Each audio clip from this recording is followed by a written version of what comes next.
Interference is defined as the superposition of two or more waves propagating through a given region. Depending on how the peaks and troughs of the interacting waves coincide with each other, the resulting wave amplitude can be higher or smaller than the amplitudes of the individual waves.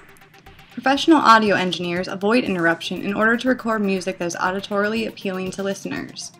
In order to do so, an audio engineer must know the components involved with interruption to be able to limit its presence in the recording process.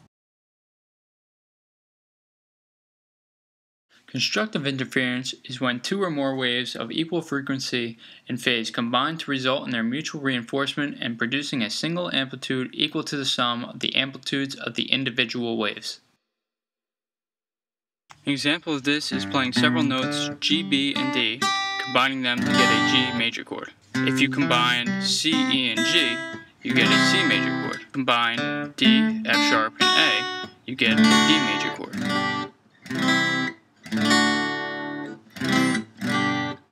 Destructive interference is when two waves of equal frequency and opposite phase result in their cancellation where the negative displacement of one always coincides with the positive displacement of the other. In the diagram, you can see that one sound wave is traveling one way and the other sound wave is traveling in the opposite direction. When they collide in the medium, they have amplitudes of equal and opposite charges at the same moment. So in similar terms, they destroy or cancel each other out. So you can see how they form into a straight line with no wave value. So destructive interference relates to the canceling headphones because they have little microphones on the outside of the headphones that pick up outside sound waves and generate a frequency that is pushed through the headphones to cancel out the outside sound waves. The answer is yes, because you can see in the diagram if you were to play music through speakers that sound waves would collide to form constructive and destructive interference. The X's in the diagram show the constructive interference and the O's show the destructive interference.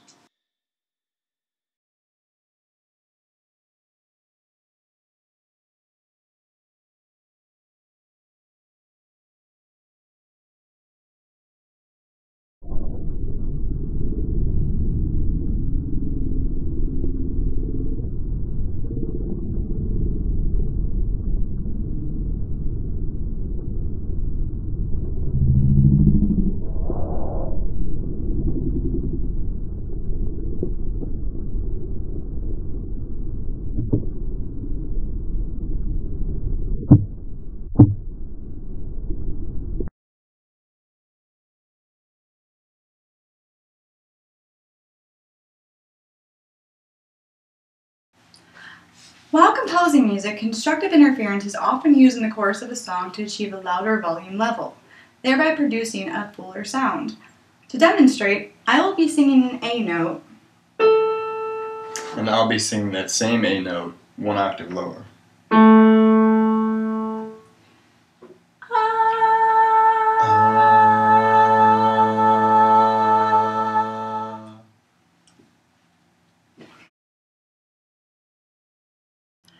To explain further, notice as I play three separate notes how each individual note sounds.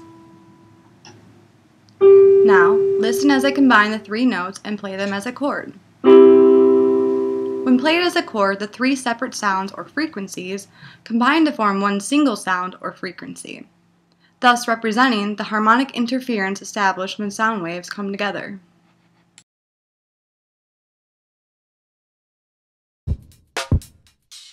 Sound interference and its uses in the recording studio. Destructive interference. We have two signal generators. They are both on, playing the same frequency. If I invert the polarity of the second frequency, we will hear phase cancellation. Both are playing and no sound goes out. The two frequencies mirror each other out and cancel. Another example of amplitude fluctuation is the beating, or the perceptual manifestation of sensory dissonance.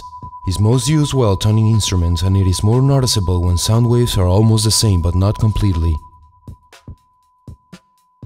The next experiment is about creative interference.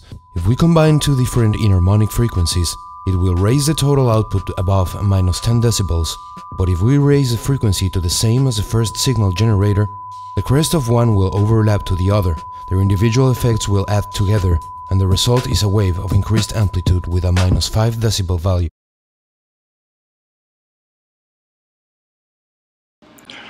There are many different types of waves. Electromagnetic waves are made of oscillating electro and magnetic fields and move at the speed of light. Visible light, X-rays, microwaves, and ultraviolet lights are examples of electromagnetic waves. Sounds also is a wave, although it travels differently than light and cannot move in a vacuum.